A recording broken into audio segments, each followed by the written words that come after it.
Bueno, buenas tardes a todos y todas. Bienvenidos a una nueva edición del ciclo Conversaciones en torno a distintos temas vinculados a las ciencias sociales.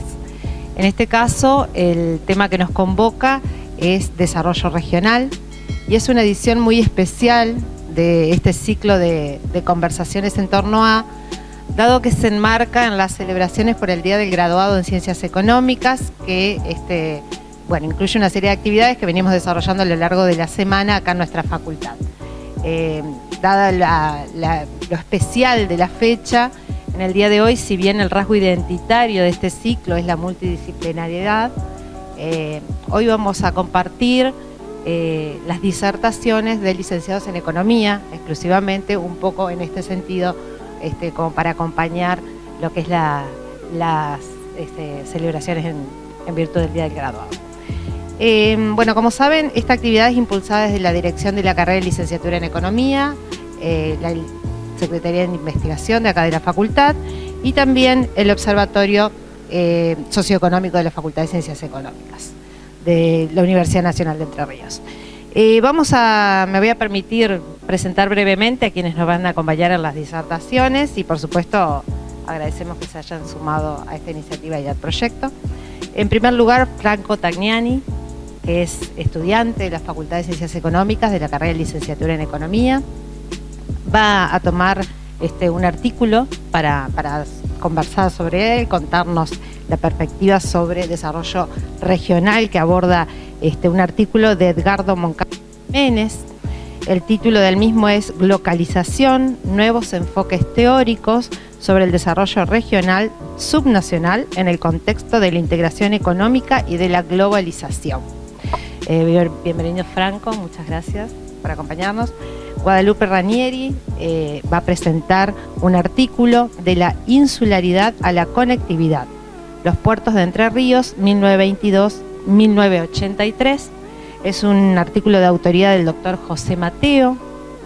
Es un capítulo del libro Cádiz, del floreciente siglo XIX al puerto del futuro del siglo XXI.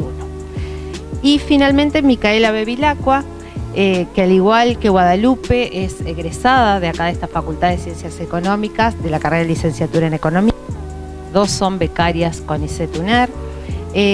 Micaela, tomará un texto de autoría del doctor Leandro Rodríguez, que es docente de nuestra casa, investigador de nuestra casa, titulado Del auge a frustración, modernización y estancamiento de la economía kirchnerista. Y por último, les damos las gracias también a Gabriel Weyman, que es licenciado en Economía, graduado de acá de la facultad, docente e investigador, quien actualmente se encuentra a cargo de la Secretaría de Investigación. Él nos acompañará haciendo un cierre, una conclusión del abordaje que nuestros disertantes van a hacer sobre el tema. Así que muchas gracias a todos, gracias a los presentes. Te voy a dar la palabra, Franco. Gracias. Muchas gracias, Ivana. Gracias por la invitación a los organizadores de este evento. Yo voy a hablar de un texto de Moncayo Jiménez, que es un autor colombiano que habla de la localización, como mencionó Ivana. Y este texto lo elegí porque yo estoy realizando mi tesis para la licenciatura en Economía y realmente me resultó muy interesante por lo que abarca teóricamente el autor. Por empezar, el término de glocalización, que, primero quisiera hablar un poco del autor, que es un autor colombiano, que tiene un doctorado en Ciencias Económicas en la Universidad de Colombia. Es magíster en estudios latinoamericanos por la Universidad de Georgetown, como así también tiene otros estudios relacionados a temas regionales, ha tratado justamente estos temas de un abordaje muy amplio y realmente muy interesante. Yo en mi tesis estoy trabajando sobre los paradigmas productivos, las instituciones, en el caso de la ciudad de Gualeguaychú. Y al ver este autor, realmente su abordaje fue muy interesante.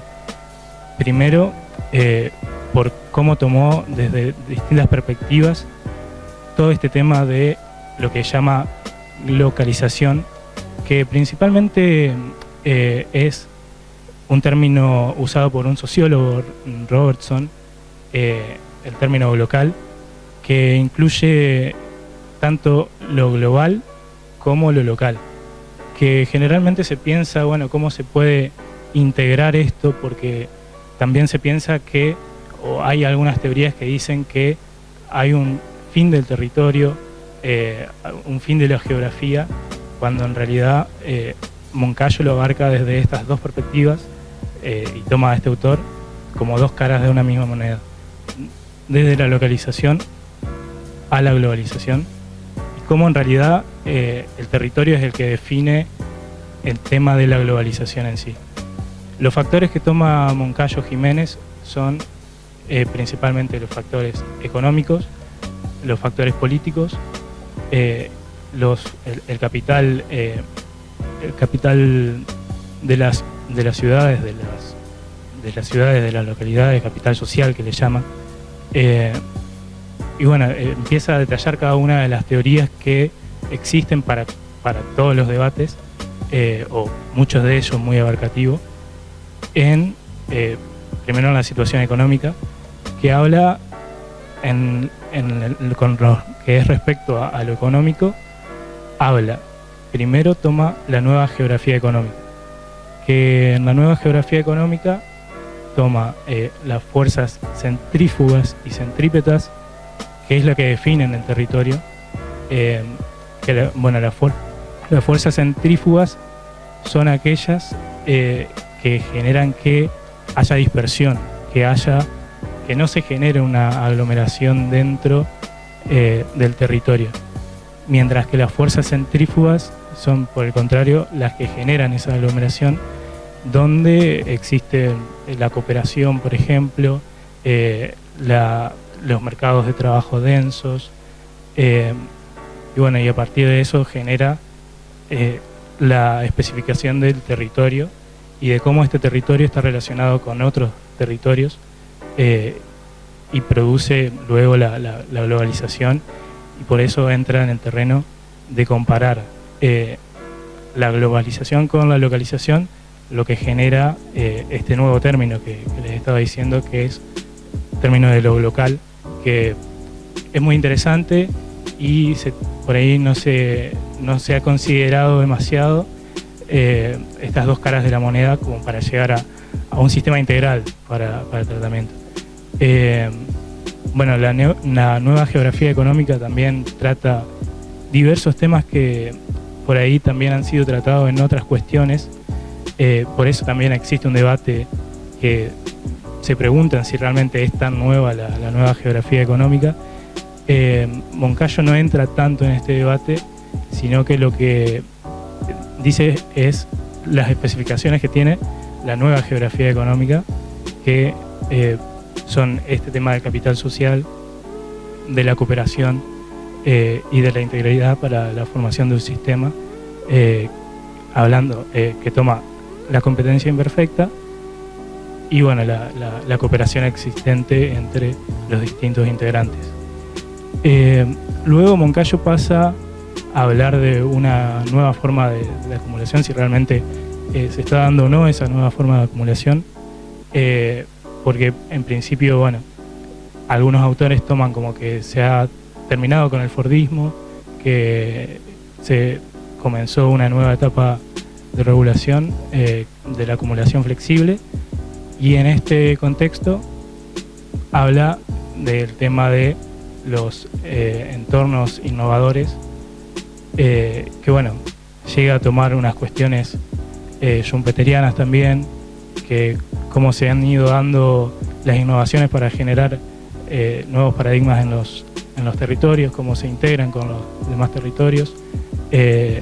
También, acá el tema de estas teorías schumpeterianas, cómo tienen en cuenta el Estado para si realmente, porque las teorías schumpeterianas hablan de una cooperación entre instituciones privadas e instituciones públicas, y también tienen en cuenta cuál es el rol del Estado en esta situación. Con respecto a esto, toma en cuenta qué es lo que define realmente el Estado en el territorio. Y Y bueno, llega a la nueva definición que toman los schumpeterianos para definir la geografía, la nueva geografía. O sea, pasa de la nueva geografía a estas cuestiones que tienen en cuenta para la cooperación que existe entre los privados y los públicos, el sector privado y el sector público, y los integrantes de cada uno de los territorios. Esto es en cuanto al factor económico puramente descripto. También habla de competencias regionales. A partir de estas competencias regionales, lo que muestra son varios textos y varios autores que toman criterios para comparación entre el desarrollo de las nuevas de estos territorios, como qué generan las competencias de estos territorios, y en base a eso, bueno, habla de lo que genera, por ejemplo, Porter, habla del autor de Porter principalmente, y menciona muchísimos otros autores que toman cómo se da esta competencia entre las diferentes regiones. Luego pasa a una perspectiva política en la que, bueno, también toman en cuenta si el Estado-Nación realmente entra en el debate, si está desapareciendo la importancia del Estado-Nación, porque habla de nuevas instituciones supranacionales y además territoriales, y sostiene que, bueno, para muchos autores está desapareciendo el Estado-Nación justamente porque estos términos supranacionales están realizando cuestiones que antiguamente realizaba el Estado-Nacional, el Estado-Nación. Luego, bueno, concluye que en realidad esto no es así, porque el Estado-Nación sigue teniendo muchas de estas funciones que en realidad se dan como un conjunto justamente con los organismos supranacionales, con los organismos nacionales, y también tiene en cuenta el tema de los estados-región, que le llama luego, que, bueno, también dice que no son muy tenidos en cuenta estos factores. Sí, el tema de la supranacionalización, este tema dice que es muy tenido en cuenta, existen muchísimos artículos académicos, pero con respecto a los estados regionales no se le da tanta importancia, según Moncayo, como se le da a este tema de los estados supranacionales. Según el autor, también este tema influye muchísimo en la composición y en cómo se determina la formación del Estado y cómo se realiza el Estado en cooperación con los supranacionales, con los organismos supranacionales y con los organismos regionales o locales. Y a partir de eso muestra que existe, en realidad, se está configurando hacia una cooperación entre estos distintos organismos, que no es que uno reemplace a otro, sino que se genera una cooperación entre los mismos. Como tercer factor, Moncayo habla del capital social, que es influye cuánto la sociedad genera en el territorio y cómo moldea a los diferentes territorios y cómo genera nuevos paradigmas, nuevos desarrollos, nuevas formas de integración, y eso es un factor que es muy importante también de tener en cuenta, porque es el capital, digamos, que genera la cooperación de una localidad dada, de una región dada, y eso va a determinar muchísimos factores que, bueno, también hablan del vínculo entre otras regiones y cómo lleva a la construcción de un todo entre sí. Por último, para no extenderme mucho más, también Moncayo habla de un tema de ambiental, en la que surgen las ecorregiones. Y aquí también es importante destacar también existe una relación entre el capital social y este tema de las ecorregiones, porque puede influir en cuánto determina el sector ambiental en la formación de las nuevas agrupaciones que generan estos desarrollos económicos. Generalmente, hay unas autoras, Flora y Flora de apellido, que tratan este tema como factor ambiental.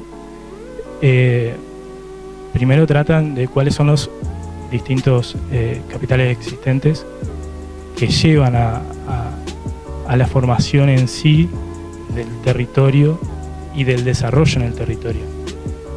Y hablan de que en la ortodoxia se trata del capital construido, que es el tema de la obra pública, capital financiero, capital físico, pero no se tiene muy en cuenta el capital ambiental, que es esto de cuánto aporta al cuidado, al desarrollo sostenible, cuánto aporta al desarrollo en sí, cuánto genera con la relación entre los otros sectores,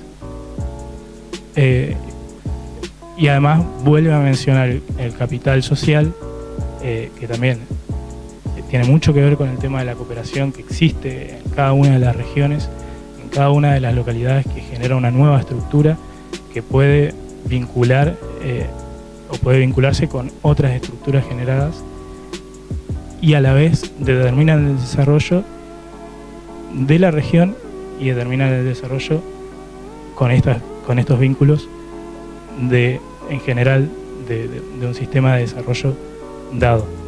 Entonces son importantes estos factores a tener en cuenta.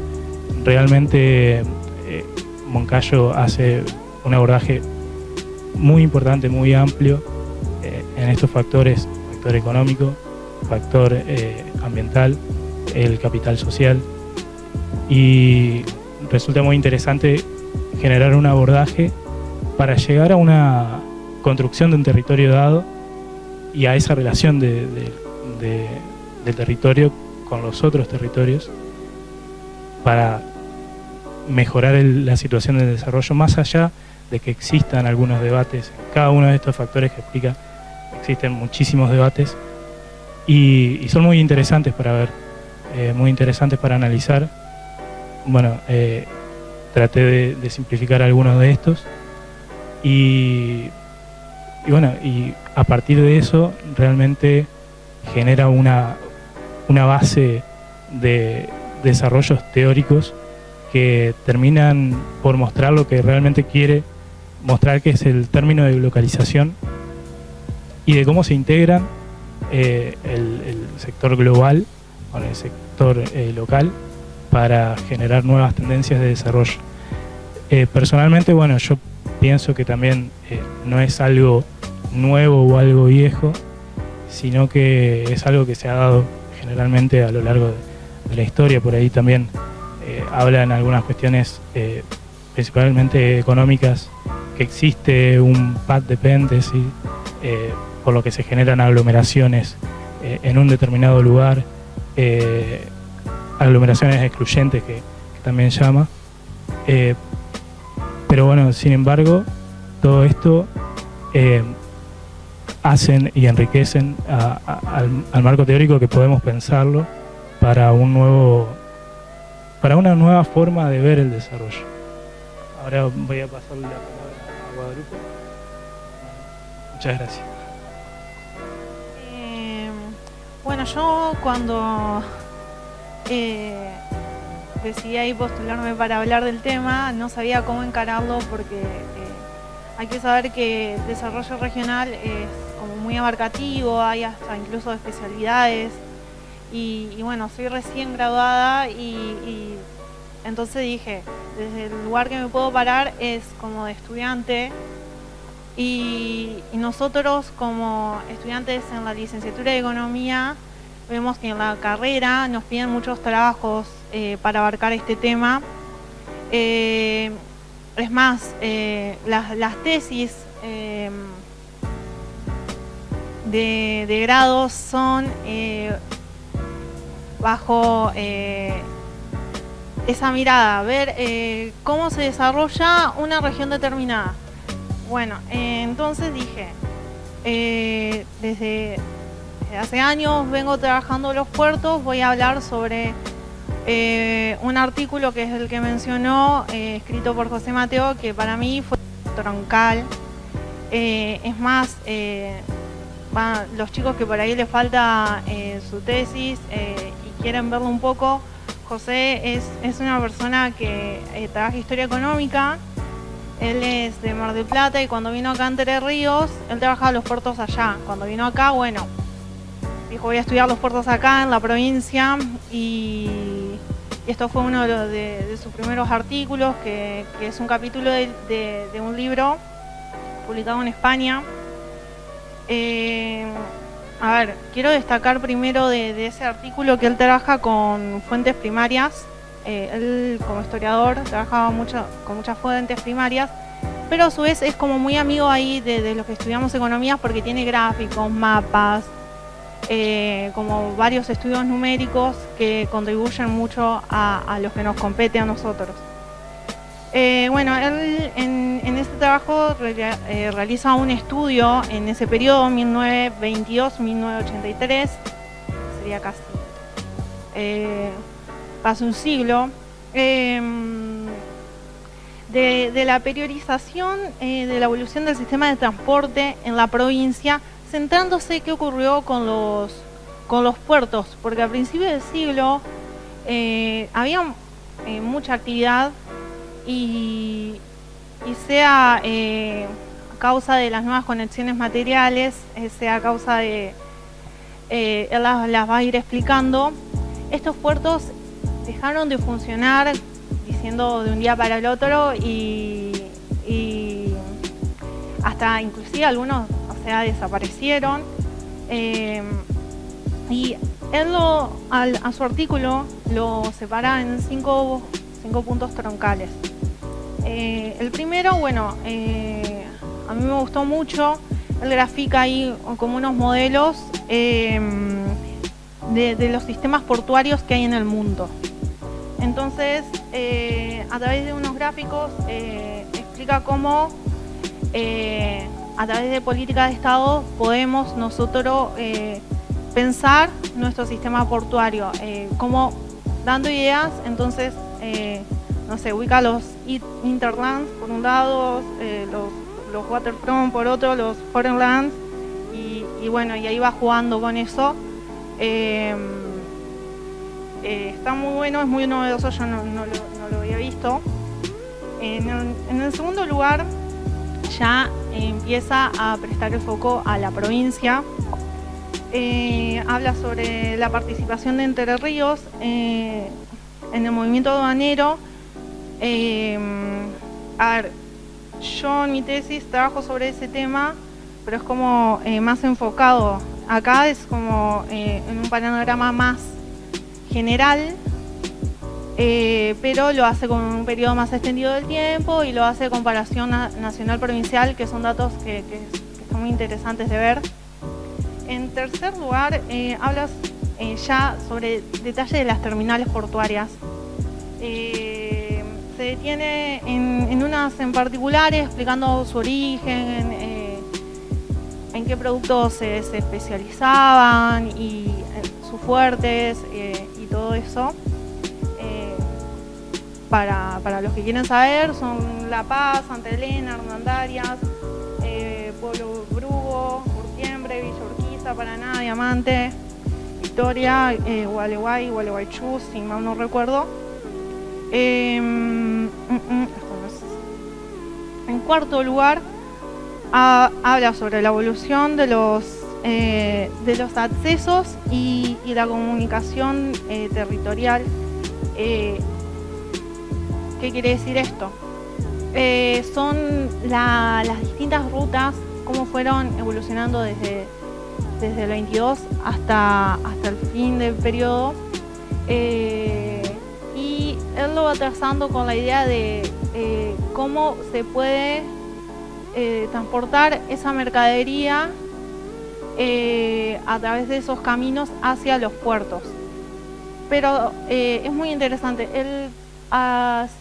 José tiene como un manejo muy bien del ArcGIS, que es un software de mapas. Entonces te va trazando las rutas periodo por periodos así. Y bueno, para mí, qué sé yo, si alguien se quiere sentar a ver ese tema, ya es un antecedente. Y por último, reflexiona sobre el devenir de los puertos en Entre Ríos. Al principio también con mapas muestra cómo se van disputando esa hegemonía. En un periodo de tiempo el puerto de La Paz era muy fuerte, en otro periodo fue el de Diamante y así. No es que siempre la hegemonía del movimiento aduanero la obtuvo un solo puerto en particular. Ahí se ve claramente cómo van como decayendo. Y en la conclusión quiero destacar 2 puntos. Él reivindica a los puertos como un elemento de desarrollo de la región, no solamente acá, sino en el mundo.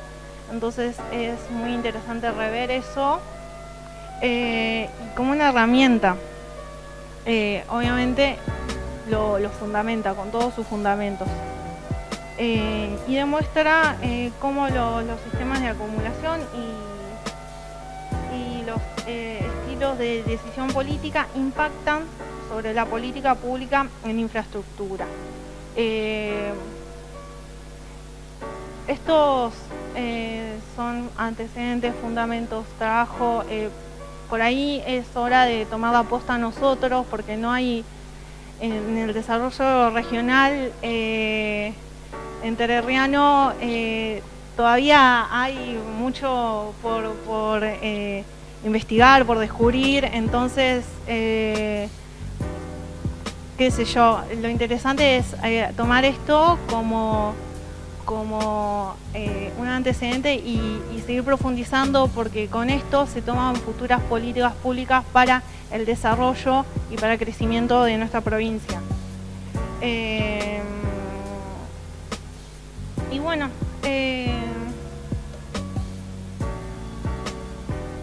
eso, que la desaparición de los puertos en sí no es ajeno a las políticas públicas que se tomaron en la época. Y bueno, en el futuro podemos nosotros, qué sé yo, ser los contribuyentes a esas políticas para revivir los puertos. Así que hasta ahí llegué. Le paso acá a Micaela. Bueno, buenas tardes. Yo elegí un texto que es de mi director de tesis doctoral, también me dirigió en mi tesis de grado, así que por Leandro tengo un profundo cariño. Y este texto, que se llama Del auge a la frustración, modernización y estancamiento kirchnerista, por ahí tiene un poco más un foco puntual de hablar del desarrollo, porque se frustra el proyecto progresista kirchnerista con inclusión social y por lo menos una mirada de la redistribución muy marcada en su proyecto político. Y la idea un poco es, a partir de esto, bueno, ver qué problemáticas actuales se están dando en este momento o en los últimos 10 años en la Argentina, que están atravesados por lo político, por lo social, pero también por lo cultural.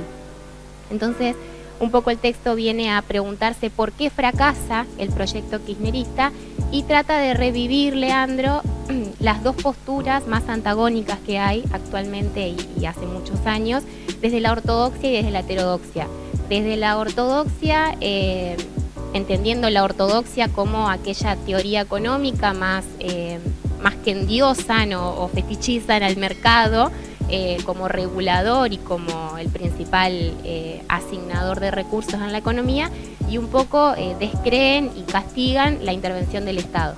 Estas políticas y estas ideas, porque hay que pensar que toda teoría tiene ideas detrás, ideologías, básicamente explican el fracaso del kirchnerismo porque es inherente a los proyectos populistas. Hay un texto que cita Leandro también, que es muy conocido, de Dormush y Edward, que bueno, hablan un poco de cómo los proyectos populistas han arruinado los procesos de desarrollo y crecimiento en América Latina.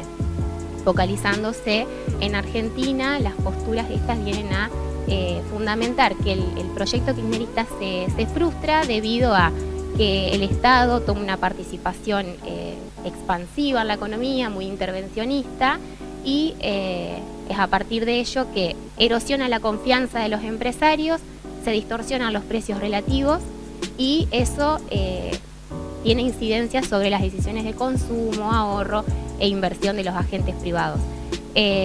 Por lo tanto, el mercado no tiene la capacidad de asignar eficientemente los recursos y por ese motivo la conclusión es que la crisis es inevitable. Y por lo tanto, como la crisis es inevitable, el estancamiento es visible y la inversión se resiente. Estas miradas, uno podría profundizar y desarrollar un montón de actuales debates que hay en torno a estas ideas, muy conocidas en la Argentina y muy citadas, y nuevamente recurrimos a citarlas en los debates, se desarraigan o se desvinculan de los problemas estructurales que tiene Argentina, principalmente el carácter dependiente que tiene su economía. Cuando hablamos de carácter dependiente podemos incluir la heterogénea estructura que tiene en cuanto a el dualismo en el mercado de trabajo. Los diferentes sectores exhiben diferentes capacidades de progreso tecnológico y de acumulación de capital, y por lo tanto eso se refleja en diferentes productividades laborales, por lo tanto ergo diferentes ingresos y salarios. Otra de las características dependientes es una elevada elasticidad de ingreso de las importaciones, restricción externa, una canasta exportadora poco diversificada y muy primarizada. Podríamos seguir. Este carácter dependiente es completamente olvidado, descaracterizado por la teoría ortodoxa. Y es muy importante pensarlo porque cuando se le asigna al mercado toda la responsabilidad de asignar eficientemente los recursos, bueno, no estamos corriendo de una política activa del Estado para redistribuir y justamente dirigir un proceso de crecimiento y desarrollo. ¿Qué es lo que viene como a proponer Leandro con el paper que me parece que es súper actual y es súper interesante en este momento electoral en la Argentina? Es, bueno, la heterodoxia se ha ocupado un poco de criticar que el kirchnerismo en los últimos años, sobre todo a partir del 2008, 2009, ha tenido un descuido económico importante, se olvida de conservar un tipo de cambio real competitivo, de continuar estrategias políticas de industrial activa. Esto conduce a un estancamiento tanto del nivel de ingresos como del empleo. Hay críticas desde la ortodoxia a la gestión de la política económica. También hay críticas por el lado de lo social. La concentración no se redujo en esos años, no se pudo disminuir sustantivamente la desigualdad social. Eso se puede ver con una elevada informalidad en el mercado laboral y una marginalidad social. Críticas hay desde la parte, desde las teorías más flexibles o heterodoxas que conocemos en la economía. Lo que Leandro viene es a proponer la postura de Celso Furtado, que es un economista brasilero, que tiene una gran incidencia en la teoría estructuralista y neoestructuralista cepalina, en cuanto al concepto de modernización. el concepto de modernización de Furtado no es muy utilizado para explicar perdón.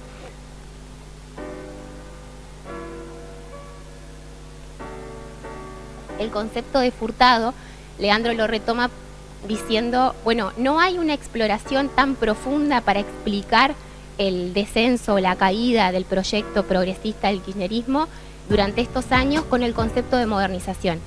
Furtado entiende por modernización a un consumo, es una reproducción periférica del consumo de los centros, son imitaciones de los países, del consumo de los países ricos, sin un correlato en el desarrollo tecnoproductivo. Es decir, no estamos acumulando ni siquiera capacidades y acumulación de capital y mejoras en nuestras técnicas, pero sí estamos imitando un consumo de economías ricas y de mucha acumulación de capital.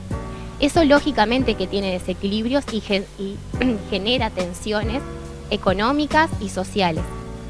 Entonces, un poco el concepto de modernización dice, bueno, lo tenemos, pero ¿por qué lo tenemos? Es un devenir histórico que ha tenido América Latina por su inserción al comercio internacional, en el esquema de división internacional del trabajo y las ventajas ricardianas, las ventajas comparativas, donde bueno, hay un sector de la economía que pudo acumular progreso tecnológico y capacidades que básicamente están relacionados a los recursos naturales. Esos sectores han podido, a partir de un intercambio mercantil con los centros, generar una relación que posibilite esta imitación del consumo de los centros.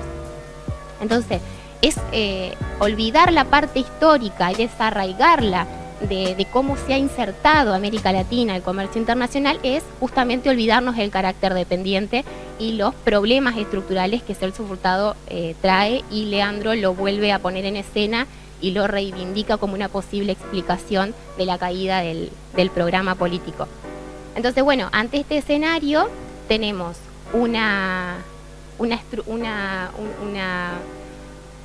empresarios que tienen una reticencia a la inversión. Leandro hace unas estimaciones y análisis empírico de cómo ver que la inversión en Argentina a partir de 1975 en adelante se ha venido retrayendo en relación al producto, mientras que el consumo ha tenido una tendencia positiva.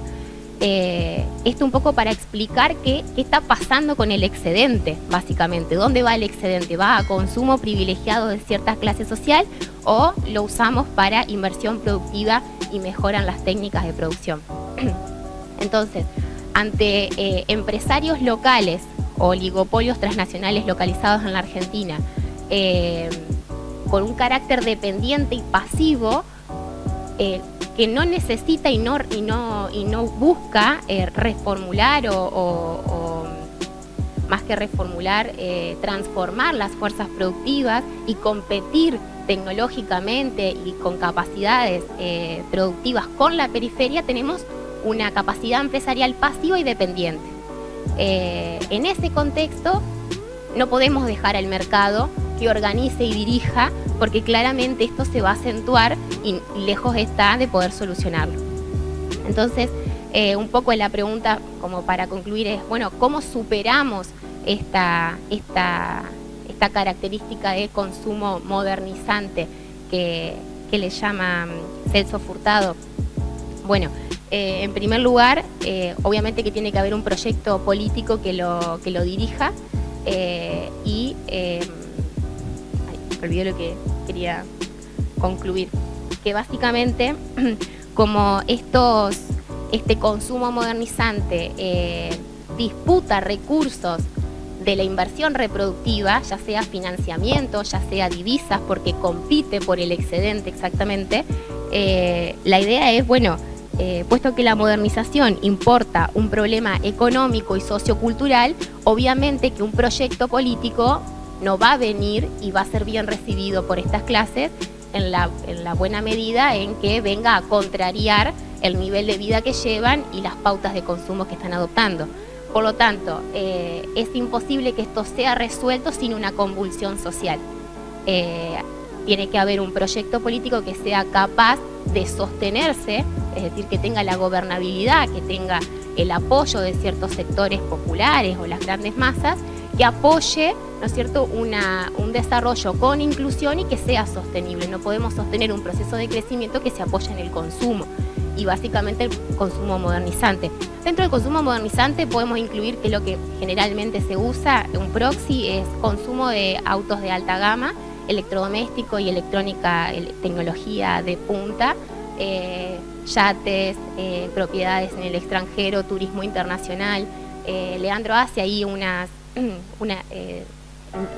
destaca información empírica en cuanto a cómo creció durante el proyecto kirchnerista el consumo de turismo internacional, el porcentaje de compra de automóviles cada 1000 habitantes, o sea, datos que van dando cuenta que además de que tenía la voluntad, además de que lo estaba en el proyecto pero no se pudo llevar a cabo, digamos, el proceso modernizante continuó durante el kirchnerismo. Entonces, para concluir, habrá que garantizar, ¿no es cierto?, que ese gobierno o ese proyecto tenga el apoyo de las masas. Bueno, ¿qué es lo que da por tierra el proyecto progresista del kirchnerismo? Va a decir Leandro como conclusión, es que para poder capitalizar poder político necesitó el apoyo de las masas, ¿no es cierto?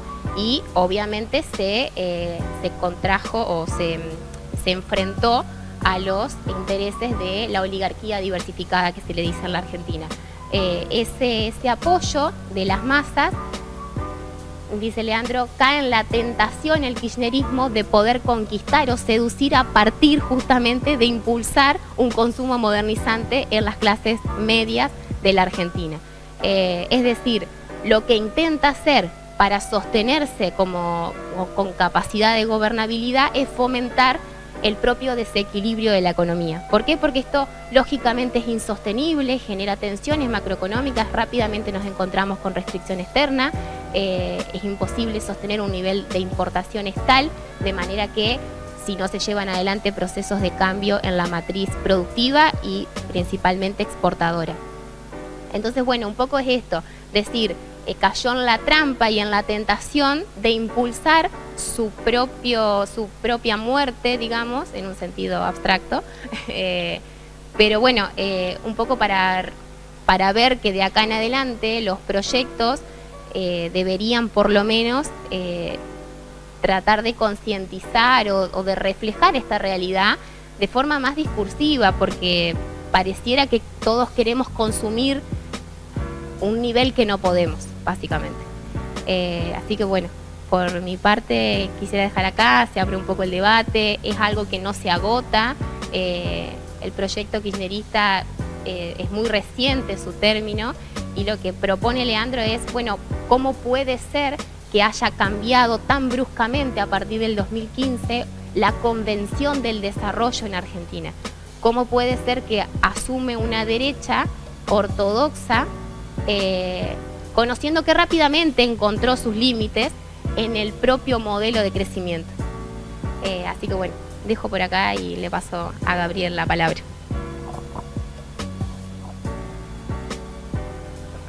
Bueno, muchas gracias a todos, en primer lugar por el espacio, y también agradecerles a Franco, a Guadalupe y a Micaela por la participación. La verdad que muy interesantes las tres presentaciones y los tres trabajos que analizaron, y también las lecturas que hizo cada uno de los mismos, así que felicitaciones. Y en primer lugar quería destacar la propia elección del tema y el vínculo que tiene con los participantes. ¿Por qué? Porque el desarrollo regional, por un lado, estuvo muy presente en los trabajos que vienen realizando tanto Micaela, Guadalupe como Franco. En sus tesis de grado, en sus trabajos de posgrado, siempre hay una perspectiva del desarrollo regional, y que eso esté presente en los debates académicos y científicos de la Facultad de Ciencias Económicas, me parece que es de resaltar. O sea, un tema en el cual se esté trabajando fuertemente, también en miras de el vínculo que hay con la propia región en la cual está la facultad y el rol en el cual se piensa la facultad y la universidad, que haya un compromiso más allá de los ámbitos académicos y también de un trabajo científico a través de becas doctorales que estén comprometidas con la realidad inmediata y el contexto regional en el cual lo desarrollan. Pero además de esa pertenencia institucional y ese vínculo temático, me parece, que trabajaron en los temas y en sus tesis, también es interesante resaltar la elección de los temas de los textos que realizaron. ¿Por qué? Porque por un lado el texto de Moncayo Jiménez lo trabajamos en la bibliografía de una cátedra, pero el texto de Mateo y el texto de Rodríguez son docentes investigadores en nuestra facultad, ¿no? Que trabajan temas de la región y temas que tengan un impacto acá. Entonces, que estemos debatiendo textos y trabajos académicos sobre los investigadores en nuestra casa es muy valioso y era algo para destacar, no solamente por la validez y lo interesante de esos textos, sino también por el rol y posicionamiento que hacen Franco, Guadalupe y Micaela sobre los mismos, ¿no? Y que ellos mismos los posicionen en ese lugar, en el lugar para debatir esos textos académicos de los profesores y de sus directores y sus, en alguna medida, referentes en el ámbito académico, ¿sí? Y por otro lado, también me interesaba destacar la elección del concepto de región para debatir. ¿Por qué? Porque el concepto de región viene a ponerse en tensión con la idea del territorio y la economía, ¿sí? Que es un concepto que entra en conflicto cuando se lo analiza desde los clásicos que es la economía. La economía muchas veces está pensada en términos ajenos a lo que es un territorio, a lo que es una cultura, a lo que es un valor. En esos términos, acercar el territorio a las categorías habituales en las cuales pensamos la economía, el mercado, la escasez, el trabajo, los recursos, el comercio, claro, entra en una dificultad y se sale muchas veces de los conceptos de la economía que podríamos clasificar como ortodoxa para entrar en distintas dimensiones de que la economía heterodoxa, y es ahí donde entra en debate y en diálogos con otras ciencias sociales que es muy valioso ese acercamiento interdisciplinario hacia la idea del desarrollo regional, la economía regional, y acercar a una lectura de lo que es el territorio en las capacidades de analizar la economía.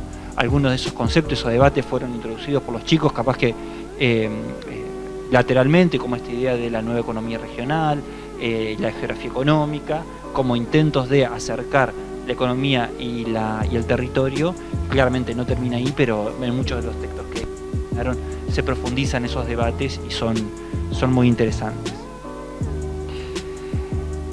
Además también es interesante en los términos de los textos que fueron trabajando las distintas perspectivas que hay sobre la idea del desarrollo de economía regional, ¿no? Porque lo que tenemos es, por un lado, un acercamiento más bien teórico, un debate teórico sobre los alcances, limitaciones y nuevos desafíos que tienen el desarrollo regional, la lectura de región como categoría de la ciencia económica, de la ciencia social, como es el caso de Moncayo Jiménez, pero también un análisis más bien de la idea de la región y el desarrollo regional de una perspectiva histórica en función de la transversalidad que tiene el desarrollo de la infraestructura y el impacto que tiene el desarrollo regional, cómo entra en tensión también esa infraestructura para fomentar o limitar o debilitarse frente a distintos momentos históricos de lo que es la región, en este caso la provincia de Entre Ríos, y por último también una lectura analítica de un caso particular sobre una región y sus vínculos con el proceso interno, el proceso externo y los valores no solamente económicos, culturales y sociales que ponen y entran en conflicto con un desarrollo económico y un modelo económico en particular, y cómo incluso lo limitan y ponen en jaque su continuidad y como bien mencionaba Micaela, una ruptura abrupta del estilo de desarrollo de una región o de un país, ¿no? Y a partir de esa mirada me interesa resaltar dos ejes transversales que me parece que es muy interesante entre los tres textos. Por un lado, ese vínculo que hay entre lo local y lo global en la mirada de la idea del desarrollo, ¿sí? Moncayo Jiménez hace una lectura del desarrollo de la globalización como este vínculo, esta tensión entre los territorios, la localidad y lo global, lo que pasa en términos ajenos, ¿no? Entra en tensión y pone en evidencia en alguna medida cómo situaciones globales determinan localmente un montón de procesos, y como procesos que entendemos que son globales muchas veces tienen arraigos locales o regionales, que son los que determinan los procesos globales que tienen impacto de una globalización, ¿no? Entonces ahí uno puede entender cómo en una pequeña localidad de Entre Ríos probablemente uno puede entender que su mayor o menor desarrollo socioeconómico esté determinado por variables totalmente globalizadas, como el precio de un commodity, que impacte probablemente mucho más en ingreso, recaudación, producción, utilización de factores. Entonces esa idea de cómo el impacto en lo local de lo global se ve claramente evidente, pero también, y esto también Moncayo Jiménez lo pone en evidencia, de distintas ciudades o regiones que entran a jugar en términos globales, y cómo sus propias características locales y regionales son las que determinan procesos totalmente globalizados, ¿no? Él resalta los casos de Nueva York, con Detroit, con también Tokio, con otras localidades de Japón, que resaltan cómo esos procesos están determinando en alguna medida desde pequeñas regiones hacia lo global.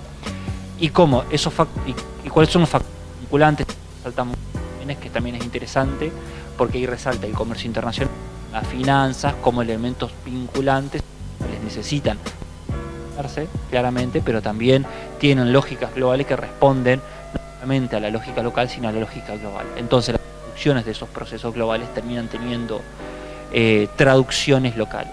Que esos son algunos de las discusiones, me parece que en algunos días son las que traen a referencia a Mateo y Rodríguez en sus textos, ya sea por la importancia que van teniendo el desarrollo portuario y cómo ganan importancia y pierden importancia su actividad portuaria en distintos momentos históricos, y a través de la inserción internacional de la región, de la provincia, del país, y el conflicto con distintos tipos de infraestructura, y cómo se van desarrollando algunas áreas y otras van quedando de lado en distintos procesos históricos, pone un poco en evidencia esta idea de la importancia de la inserción internacional de las localidades y de traducciones de infraestructura y de bajadas locales al territorio para hacer ese vínculo entre lo regional y lo global, y también como el texto de Rodríguez trae en tensión este vínculo entre lo global y lo local, por un lado por esto también mismo de la importancia de el desarrollo de la inserción internacional como una variable más en el eje, por lo menos de la primera etapa del desarrollo del modelo kirchnerista, a partir de un superávit en la balanza de pagos, que era de la cuenta corriente de la balanza de pagos, en donde claramente era uno de los principales elementos que permitía traccionar y hacer un crecimiento bastante sostenido, que es uno de los ejes que después se deteriora fuertemente de la mano de el consumo modernizante, pero no solamente este eje del vínculo entre el exterior y el desarrollo local, sino también las traducciones de valores culturales, hábitos de consumo y hábitos sociales también, de cómo el crecimiento económico el crecimiento económico permite una aceleración de los hábitos de consumo bajo determinados patrones, que se hacen traducciones políticas y traducciones electorales también a partir de esos hábitos de consumo, ¿no? Entonces, la mayor inserción internacional a través de las importaciones, que Micaela mencionaba como esa elasticidad de ingreso, que es una traducción rápida de las importaciones, que no viene de la mano, que también es algo que Rodríguez plantea en el texto, no viene de la mano de una aceleración de las exportaciones, un acompañamiento por lo menos de un acompañamiento de las exportaciones pone en jaque el deterioro local, pero eso también es una traducción del vínculo de Argentina con el resto del mundo y con su propia población y los hábitos y las traducciones locales de esos territorios, ¿no? Y por otro lado también era interesante la idea de la economía y la región y el Estado, que es algo también va atravesando los tres textos claramente.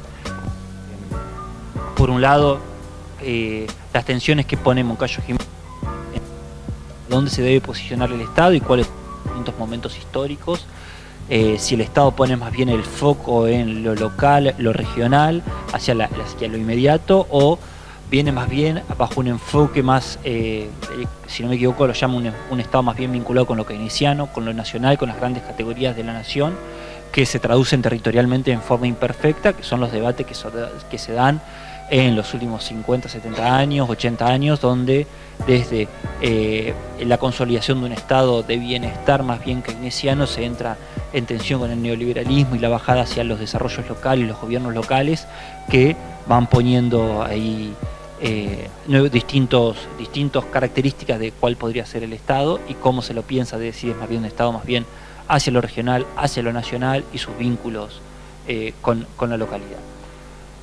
Y eso también va a aparecer en los planteos de Rodríguez. Claramente el Estado está muy presente, la lógica del Estado está muy presente en los dos textos, en el desarrollo de la infraestructura, está los conflictos entre los distintos niveles del Estado a la hora de poder ir desarrollando conexiones de el territorio insular, como lo llama el título del trabajo, para poder conectarlo con la localidad, y que ese es el impacto que va teniendo el desarrollo portuario y las distintas formas que hay de vincularse con el resto del territorio, que eso también se va traduciendo en otras formas productivas de conectarse y otras formas comerciales de conectarse, pero ahí también hay una lógica de un Estado que fomenta o deteriora distintas conexiones de infraestructura y distintos tipos de actividades económicas, que también van haciendo priorizaciones en términos de distintos niveles de la territorialidad, ¿no? Si una territorialidad más alto, más baja.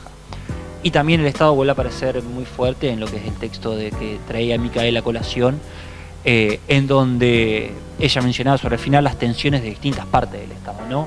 La parte económica, la necesidad de mantener ciertos equilibrios en las distintas variables económicas, con el conflicto de la necesidad de un Estado para poder fomentar hábitos de consumo y avanzar en la categoría que resaltaba de un populismo también vinculado con otro tipo de procesos. Eso era muy importante y muy interesante a la hora de pensar un desarrollo del Estado que entra en conflicto con sus distintas dimensiones hacia el interior, que eso también son dimensiones que entran en tensión hacia los niveles del Estado, si un Estado macroeconómico nacional o un Estado de desarrollo regional o un Estado más bien de desarrollo local, ¿no?